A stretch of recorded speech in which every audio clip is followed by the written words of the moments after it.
Okay, welcome to Rogue Trader system update for Q4 2017. We've just added a few refinements, nothing majorly changing. The ideas are all there, but there's a few things I want to keep you posted about so you get the best out of the system, resources included. We just keep, as I said, this is still a new system. We're constantly evolving, tweaking and tuning. And we're looking forward to a good season. Early signs I just started this, get a couple always just before the actual month. Stocks are reacting as they're supposed to when, it's just almost like a universal law that when, an earnings announcement beats expectations, the stock rises. That's what happens in a normal universe. And so far the system has pretty much predicted 100% earnings beats. How the market reacts to that is in the God's hands, but normal universe, it's going exactly according to that plan. So here's what just happened actually just today. This one is THO, and they had earnings announced after the close, and there was the classic things there. This meets all the requirements of even before even the update. Actually, you see the volume rising, had a better than yesterday was that one there, 1.8 times average volume. There's that volume spike, and there's the reaction to it today, up nicely there. And that would have, I know using options, that would have resulted, or spread betting even, that resulted in a nice profit. So let's have a look at some changes then. One really is for where we're finding the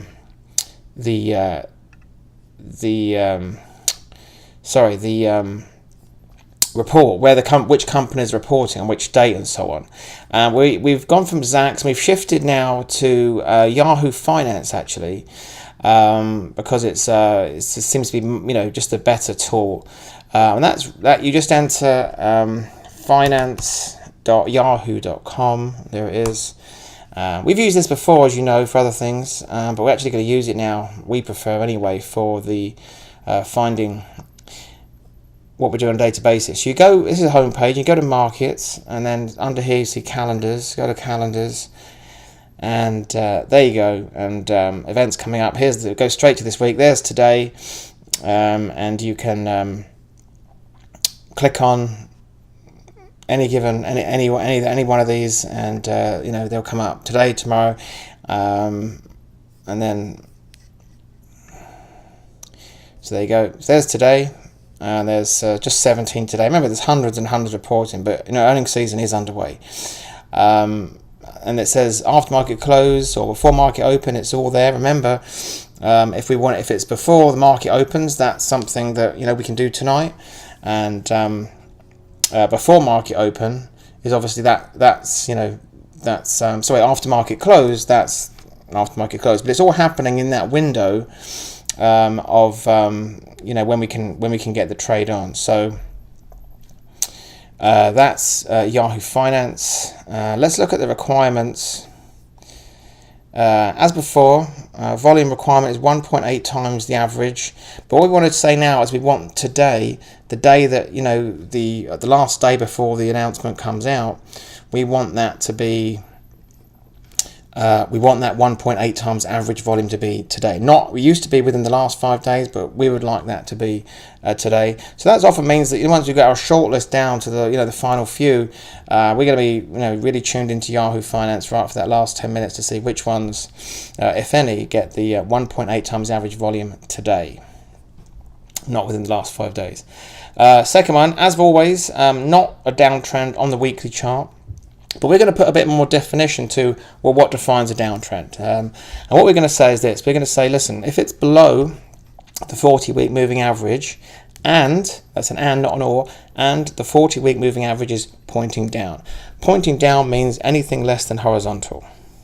So we've defined what is a downtrend on the weekly.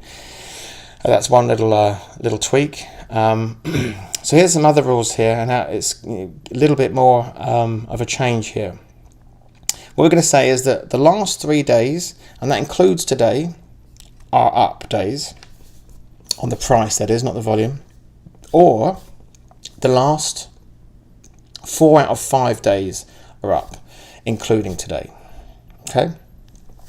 Similar idea, but we're just putting a bit more definition on it, you know. The last 3 days, including today, are up, or the last 4 out of 5 days are up, okay, including today. It used to be just like 4 out of 5 days are up. We're also saying the last 3, including today, are up, because that's a strong sign as well. 3 days of up. So the next thing we need, remember we need all of these things. The next one is up today, no change there, but no more than 3.5%. That's the same. That's the same as it was. But we're going to put define there to make sure there's no confusion on this. It's at any time during the day. It's not the closing price, the 3.5%, but if say at noon or whatever it is, 3.5% up compared to yesterday, then that disqualifies it. So you have got to watch that. If you're tuning in later on in the day, do go to the chart and you can see, has it been up more than 3.5% at any time today? Okay, that will throw it out if it has.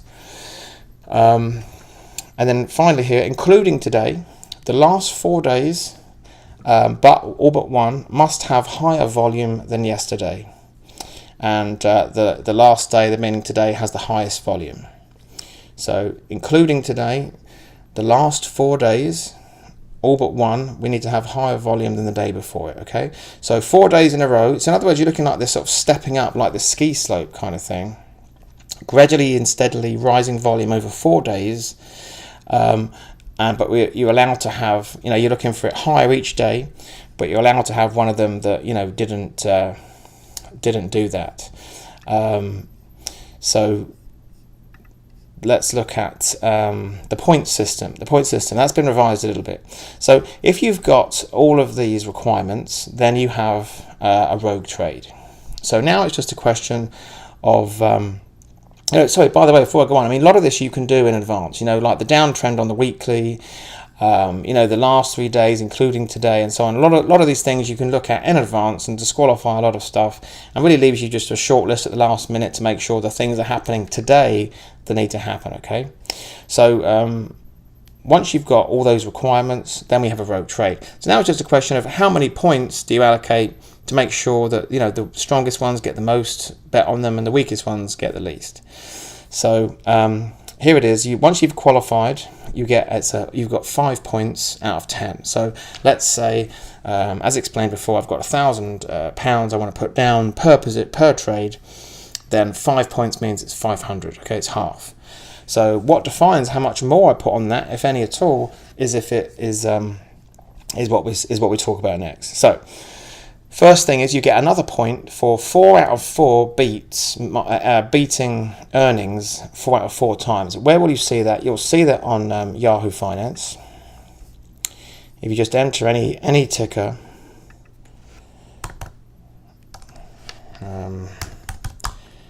say Apple, whatever, and you get the ticker, and then there's that little tool down there I've shown you before, where and you can see it's just the red ones are misses, earnings misses, and the green ones are earnings beats. So if you get 4 out of 4 down there when you tune into a stock, then that gives you another point, 1 point. Next one is 3 times volume today, so you get another point for that. So instead of we're only looking for 1.8 times volume to qualify, but if you get 3 times the volume today, on the day we're looking at this before the earnings comes, we're looking at that's 1 point, another 1 point. RSI over 50% and pointing up on the daily chart. That's on the chart there. I'll show it to you anyway. This is a reminder. There's a daily chart, and there's the 50% line on the RSI. And if it's above that and pointing up, like it was, say there, for example, or here, wherever, then that will give you another point. SV60 on the daily chart. SV60, if you're not familiar with the system, basically means it's kind of cut at a 30-degree angle into the shaded area up there, kind of like it had done there actually, or here. For example, in this one, that would have given it an extra point using the new system, because it's like kind of pointing up into the shaded area there. You get another point, 1, 2, 3, 4. Fifth point comes when the weekly uptrend, it's above the 40-week moving average, and approximately the 40-week moving average itself is 30 degrees up or more. Sorry to sound so technical, but people have asked for, very clear definitions on what defines what. So that basically saying there's the price is above the 40-week moving average, and the 40-week moving average is pointing up. That's a very healthy picture, and it deserves a point. We've defined it though by saying, what constitutes up? Well, 30 degrees or more. Okay.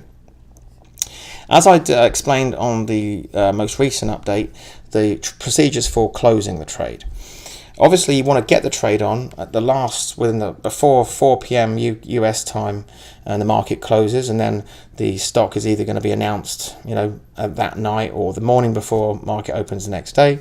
Either way, the news is going to come out when you can't trade, and the next morning, when the market opens at 9:30 New York time, which is usually 2:30 p.m. in the UK, this is when we're going to close the trade.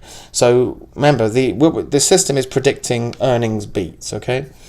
So now, if the stock beats the earnings estimate, which is something you'll just see by looking on Yahoo Finance ticker symbol, but it opens down, which is not what we're expecting, then just wait until break even, because you may have some early morning nonsense or spreads or something like that are just messing around with it. So if the stock does overnight what we expect it will do, it beats its earnings, but the price opens down the next day, just wait until break even, we found, is the best way there. But in the unlikely event, very unlikely actually, what we found, the stock misses the earnings estimate, you just close immediately as soon as it opens. So that is they're the tweaks really, small amendments, refining the process. So you can push pause, look at that, make sure you are following that.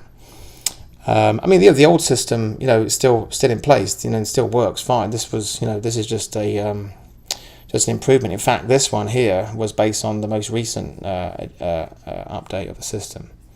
So let's just one more look at Yahoo Finance before I sign off. When we enter a ticker symbol like that, that's where you find those things there. And to get up on just to make sure I explained it clearly, markets, calendars, and that's where you'll find today's, for example.